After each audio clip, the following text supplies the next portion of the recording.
Hi friends, ఈ వీడియోలో పూర్తిగా నేను కటింగ్ చేసి ఫ్రంట్ మార్క్ ఎలా చేయాలో నేను చూపిస్తాను.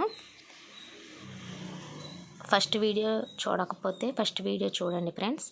తర్వాత ఇది సెకండ్ వీడియో. నేను ఒకేసారి 3 బ్లౌజులు కట్ చేశాను. నేను ఇందాక ఫస్ట్ వీడియోలోనే చెప్పాను కదా, బ్యాక్ పార్ట్తోనే నేను ఫ్రంట్ పార్ట్ కూడా మార్కింగ్ చేశానని. సో అదే సేమ్ క్రాస్గా వేసి ఫ్రంట్ మార్క్ నేను కట్ చేయడానికి నేను పెడుతున్నాను. అక్కడ షేప్ దగ్గర 1 ఇంచ్ ఎక్స్ట్రా క్లాత్ తీసుకుంటున్నాను. ఈ రోలర్ సహాయంతో నేను ముందు నేనేమేం మార్క్స్ చేశానో ఫస్ట్ వీడియోలో ఉందండి. మార్కింగ్ అంతా సేమ్ యాజ్ టీజ్ అదే మార్కింగ్ చేసి నేను కట్ చేస్తున్నాను. రోలర్తో ఉంటుంది కదా గుర్తులు, ఆ గుర్తులతో నేను కట్ చేస్తున్నాను అనమాట. మీకు క్లియర్గా అర్థమవుతుంది చూడండి. అక్కడ రోలర్ ఎంత యూజ్ అవుతుందో మనకి. కంపల్సరీగా మన దగ్గర టైలర్స్ అన్న వాళ్ళ దగ్గర కంపల్సరీగా రోలర్ ఉండాలండి. మనకి ఫాస్ట్గా ఈజీగా అయిపోతుంది. ఇప్పుడు ఆమ్ హోల్ దగ్గర లో కటింగ్ 1/2 ఇంచ్ తీసేసుకుందాం. ఇక్కడ నెక్ దగ్గర కూడా ఎక్స్ట్రా కటింగ్ చేస్తున్నాను చూడండి. మార్కింగ్ ఇంకా మనం అసలు ఏమీ డీస్ ముక్కుతో కూడా అవసరం లేదండి మన రోలర్ ఉంటే. ఓకేనా ఫ్రెండ్స్, ఈ టిప్స్ మీకు యూజ్ అవుతున్నాయని నేను చెప్తున్నాను. కట్ చేసేసుకోండి. ఇంకా అన్నీ ఏ కలర్కి ఆ కలర్ నేను బ్లౌజ్ తీసేస్తున్నాను. ఇదిగోండి, దీనికి కూడా అడుగున దానికి కూడా మార్కింగ్ పడింది. ఈ లాస్ట్ది కూడా చూపిస్తున్నాను చూడండి ఎంత టక్స్ క్లియర్గా నీట్గా పడిందో. మనం మార్కింగ్ చేసేటప్పుడు కొంచెం ఓపికతో ఉండి అన్నీ చేసేసుకుంటే అన్నీ ఈజీగా సెట్ అవుతాయి. ఒకేసారి 3-4 బ్లౌజులైనా మనం మార్క్ చేసుకోవచ్చు. ఇది షేప్ బెల్ట్ కట్ చేస్తున్నాను. బుక్స్ పట్టీ కల్లి 2.5 పెట్టాను, ఖర్చుల కల్లి 2 ఇంచులు పెట్టాను అంతే. షేప్ కర్వ్ తీసి మంచిగా చేయటమే. ఎక్స్ట్రా క్లాత్ ముక్కలు ఏంటంటే నేను నడుం పట్టీ కోసం నేను ఎక్స్ట్రాగా కట్ చేస్తున్నాను. ఇంకా ఏం కావాలి మనకి, హ్యాండ్ ఉంది అంతే. ఇవి కూడా ఏ కలర్కి ఆ కలర్ తీస్తున్నాను. 3 కట్ చేశాను ఫ్రెండ్స్ ఒకేసారి, అందుకే తీసేసాను. ఇప్పుడు hand length, hand loose check చేసుకొని, సేమ్ నాకు హ్యాండ్ లెంత్ అదే కావాలన్నారు కస్టమరు, అందుకే నేను అలాగే లెంత్ పెట్టాను. ముందుగా స్ట్రైట్ లైన్ గీస్తున్నాను. తర్వాత లూజ్ ఒకసారి చెక్ చేసేసుకొని లూజ్ మార్కింగ్ కూడా నేను వేసుకుంటున్నాను. 6 నేను 6కి వేసుకుంటున్నాను.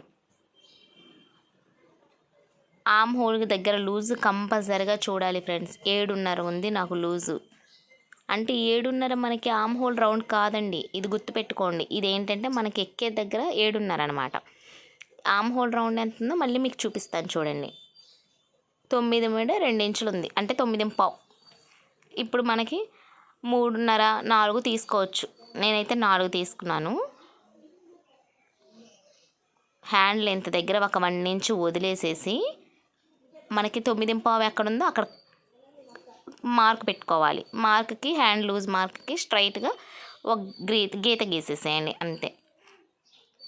చూడండి 9.5కి. ఇప్పుడు అంతే షేప్ గీసేసుకోవటం మనం. చాలా ఈజీ. హ్యాండ్ అనేది చాలా ఈజీ ఫ్రెండ్స్. ఎందుకో హ్యాండ్కి పాప అందరూ టెన్షన్ పడతారు.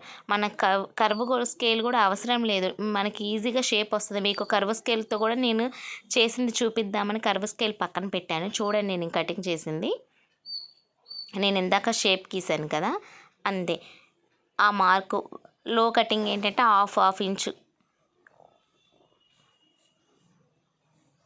క్లియర్గా చూపిస్తాను అండి కెమెరా. ఇప్పుడు చూడండి దగ్గరికి అదే ఆమ్ హోల్తో నేను స్కేల్ పెట్టాను.